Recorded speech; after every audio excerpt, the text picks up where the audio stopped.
Dear students, आज हम मानव एवं पर्यावरण के संबंध के संदर्भ में ये दूसरा वीडियो लेकर आए हैं, संभववाद।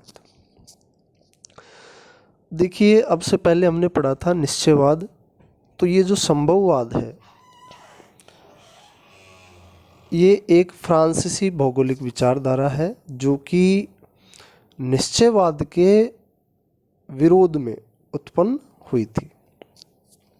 देखिए, निश्चयवाद में प्रकृति को सबसे ज़्यादा महत्वपूर्ण माना गया है, मानव को उसका दास माना गया है। तो उस विचारधारा के विरोध में इसका विकास हुआ तथा इस विचारधारा में मानव को एक सक्रिय अभिकर्ता माना गया है तथा पर्यावरण को गौण माना गया है। बस एक लाइन में समझना चाहें तो मानव जो है सक्रिय अभिकर्ता है, जबकि पर्यावरण गौण रूप में है। संभववादियों के अनुसार जो है मानव ने अपने विवेक एवं कुशलता से, ये अपने साइंटिफिक नॉलेज के माध्यम से प्राकृतिक तत्वों पर विजय प्राप्त कर ली है, जैसा हम देखते भी हैं।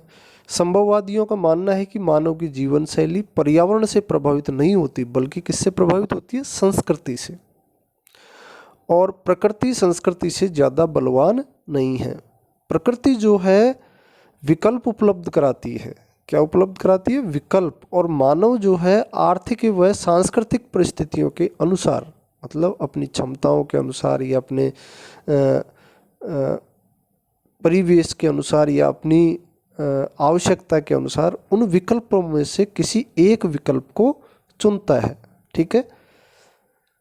मानव का जैसे जैसे विकास होता है उसके सामने इन विकल्पों की संख्या भी बढ़ती जाती है। देखिए, हमेशा एक चीज़ ध्यान रखिए, जैसे जैसे विकास होगा मानव के सामने विकल्प बढ़ते जाते हैं। ऐसा व्यवहारिकता में भी देखने को मिलता है।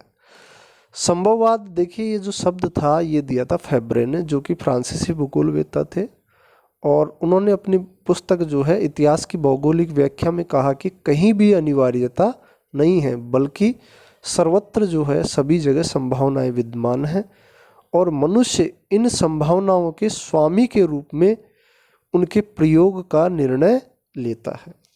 कहने का मतलब प्रकृति संभावनाएं उपलब्ध कराएंगी और मनुष्य जो है अपनी इच्छा से उन संभावनाओं में से किसी एक विकल्प को चुनकर अपना विकास करना चाहता है या आगे बढ़ता है।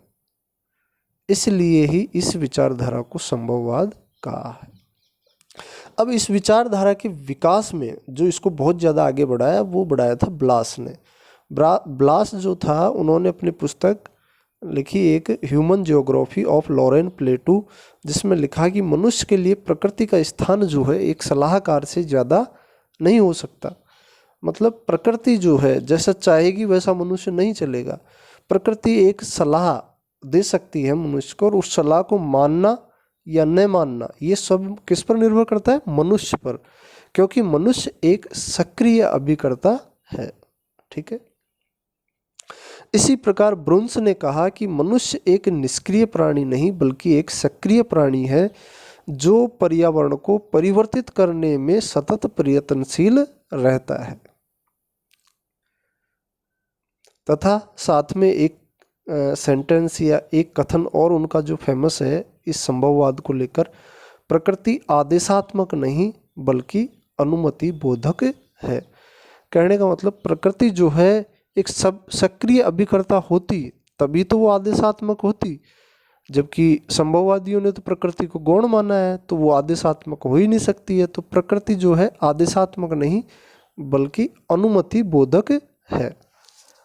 देखिए, मनुष्य ने अपनी क्षमताओं के, अपने विवेक से या अपनी टेक्नोलॉजी के माध्यम से पंजाब की भूमि पर चावल की खेती की है। ठीक है। जबकि वहाँ की जलवायु इस प्रकार की खेती के लिए अनुकूल बिल्कुल नहीं है, क्योंकि चावल की खेती के लिए 100 सेंटीमीटर से अधिक वर्षा चाहिए। लेकिन फिर भी मानव की कड़ी मेहनत द्वारा वहाँ अच्छी पैदावार की जाती है। यह मानव की प्रकृति पर जीत ही तो है। ठीक है। अब इसकी आलोचना के रूप में अगर अपन कहें कि तकनीकी आधुनिकता के बावजूद मानव जो है भौतिक पर्यावरण को कभी पीछे नहीं कर सकता है। ठीक है। सभी प्रदेशों में जो है संभावनाएं जो है क्या है, सीमित, क्योंकि पृथ्वी के 70% भाग पर मरुस्थल है तथा ध्रुवीय प्रदेश है, वहाँ कोई संभावनाएं विद्यमान नहीं है। ठीक है, जब संभावनाएं विद्यमान नहीं है तो आप किसको चुनोगे।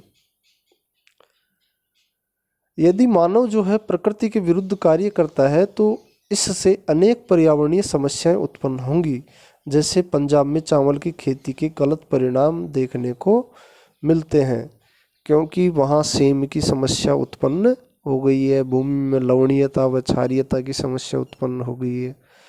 तो प्रकृति को आप इतना नकार तो नहीं सकते हो, इतना ध्यान रखिए। तो इसी के साथ हम इस टॉपिक को ख़त्म करते हैं और आगे हम एक नया टॉपिक लेकर आते हैं। ठीक है, थैंक यू।